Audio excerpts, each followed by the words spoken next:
बेटे को पुराना जन्म याद। नमस्कार दोस्तों, मैं आपकी दोस्त और होस्ट होशीन आपका स्वागत करती हूँ आपके ही पसंदीदा चैनल बॉलीवुड स्टूडियोज में।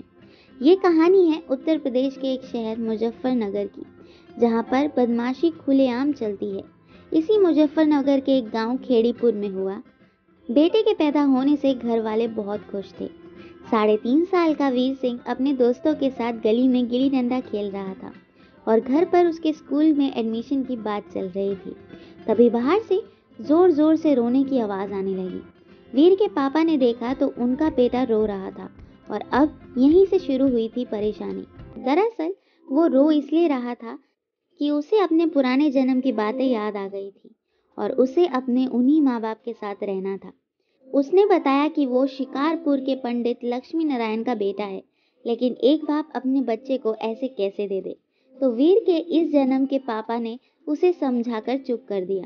वीर ने हार नहीं मानी और एक दिन ये बात पंडित लक्ष्मी नारायण के कानों तक पहुंच गई। ये सुनकर वो खेड़ीपुर दौड़े चले आए।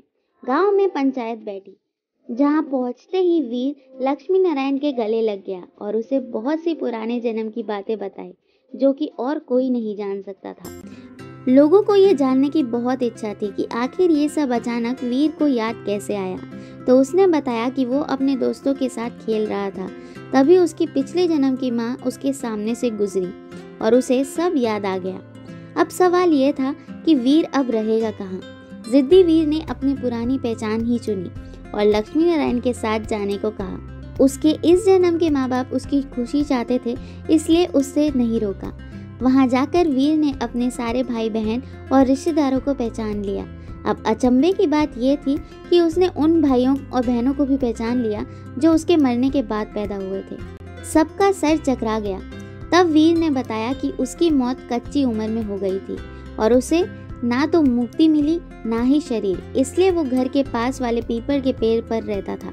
जब उसे प्यास लगती थी तो वो कुएं पर पानी पीने चला जाता था और जब भूख लगती थी तो माँ के हाथ की रोटी खा लेता। यही वजह थी कि रोटियां जब चाहे गायब हो जाती थी। उसे पूछा गया कि उसने कभी किसी को परेशान क्यों नहीं किया, तो उसने कहा कि जब किसी ने मुझे परेशान नहीं किया तो मैं किसी को क्यों परेशान करता। वीर ने बताया कि वो 2-3 साल नहीं बल्कि पूरे 9 साल इस पेड़ पर रहा और फिर एक दिन उसे नया जन्म मिल गया और वो खेड़ीपुर में यहाँ पर पैदा हो गया।